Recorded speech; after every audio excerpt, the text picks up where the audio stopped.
Selamat siang semuanya. Selamat datang di podcast saya, Fahriza Esatrianto. Saya berasal dari instansi Badan Nasional Pencarian dan Pertolongan.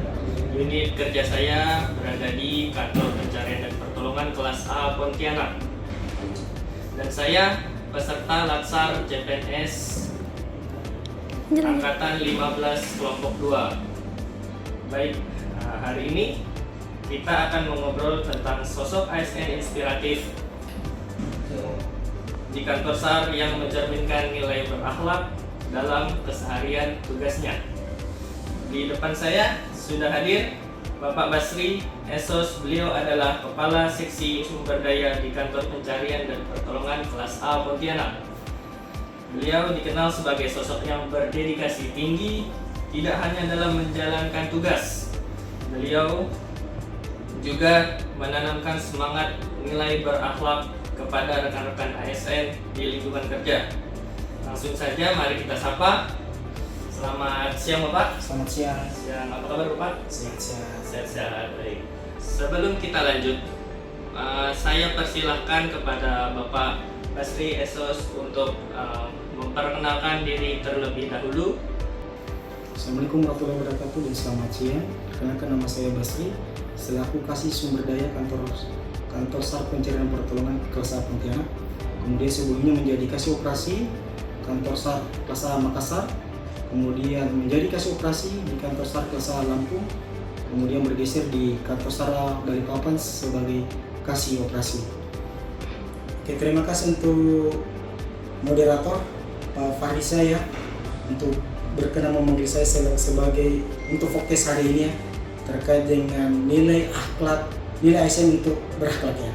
Baik, kita langsung masuk ke pertanyaan pada Pak Basri Esos untuk nilai berorientasi pelayanan. Kalau soal pelayanan nih Pak, kepada masyarakat, biasanya Bapak ada trik tidak sih untuk bagaimana menangani korban atau keluarga korban merasa lebih tenang pada saat terkena musibah? Oke, terima kasih. Jadi terkait dengan pelayanan terhadap masyarakat atau korban yang tertimpa musibah adalah yang pertama adalah koordinasi dengan pihak keluarga sebagai bentuk penghargaan kita. Pertama itu, yang kedua adalah berkomunikasi terkait dengan kronologis pada korban. Seperti apa kejadiannya, itu adalah data penting untuk kita dalam melakukan pencarian.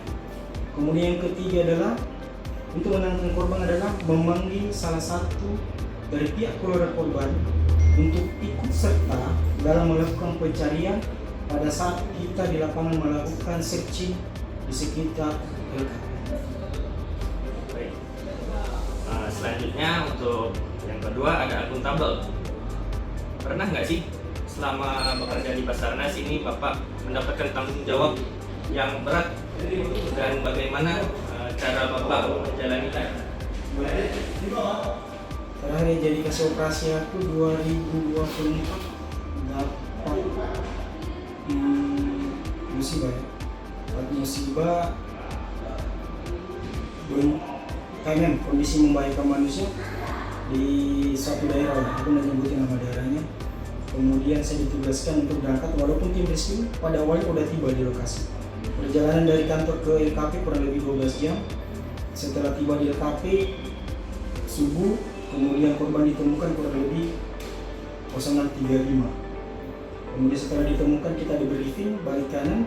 Setelah kita balik kanan, dengan perjalanan itu kita dihadang oleh masyarakat atau warga sekitar, di mana akses tersebut cuma satu jalan, nggak ada jalan lagi.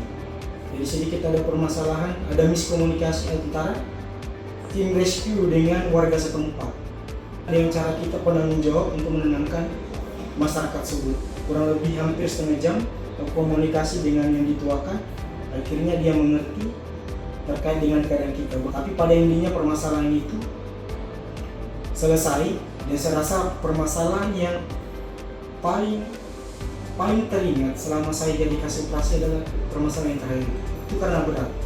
Selek sedikit antara saya selaku Kasih Operasi dengan masyarakat setempat, itu itu berakibat fatal. Jadi intinya adalah apabila ada permasalahan baik keluarga korban ataupun masyarakat yang lainnya adalah mengutamakan komunikasi dengan kepala dinas.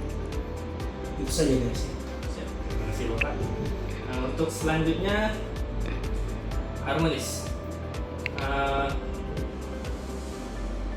Bagaimana sih cara Bapak menjaga kekompakan dan hubungan baik dengan tim di situasi operasi SAR?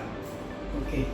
Jadi untuk menjaga komunikasi harmonis pada saat kita pelaksanaan personal satu, tetap komunikasi selaku kita OSC di lapangan, on scan commander.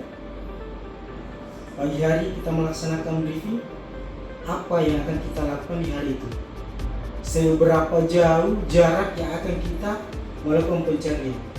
Kedua adalah suruh dibagi berapa.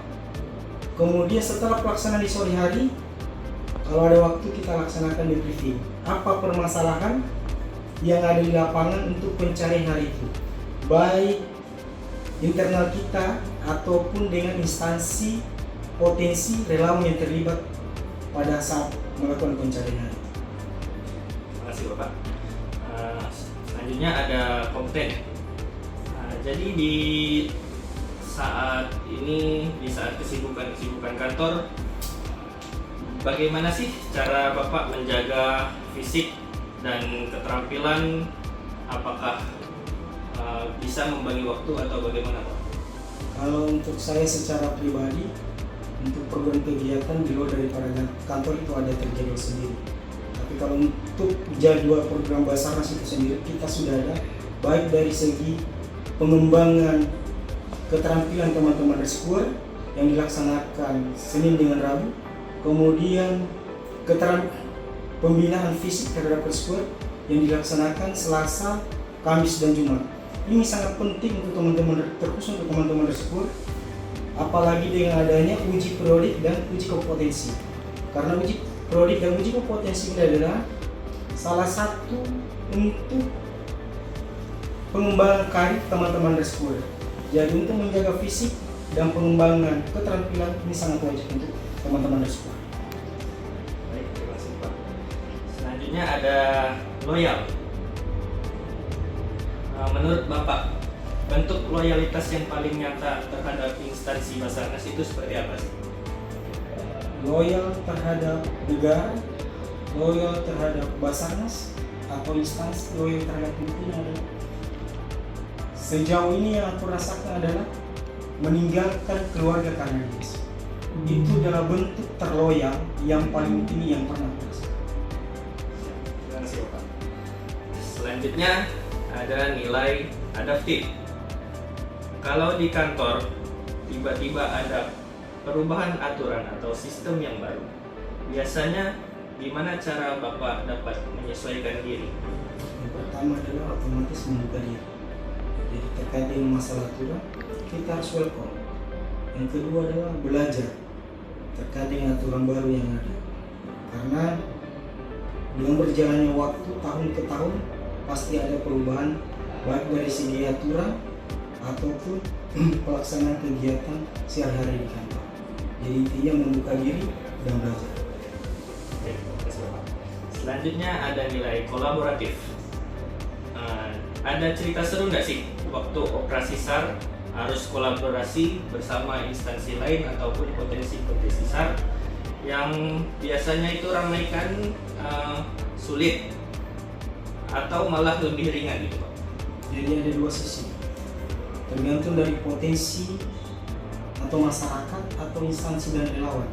Kalau potensi ini mengerti tentang Basarnas, maka kita akan ringan terkait dengan koordinasi dengan potensi tersebut untuk melaksanakan operasi.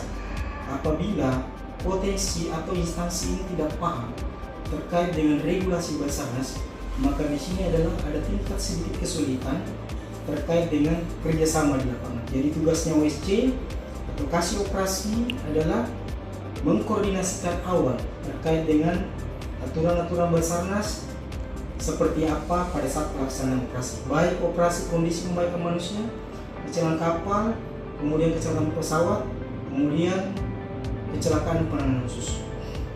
Terima kasih Pak. Baik, sebelum mengakhiri podcast kita pada hari ini, ada satu pertanyaan terakhir, yaitu bagaimana harapan Bapak terhadap perkembangan dan masa depan Kantor Pencarian dan Pertolongan Kelas A Pontianak ke depannya? Ya, kalau untuk kedepannya saya menitip dengan kalian. Ya, ini yang adik-adik yang terbaru lah di tahun 2025.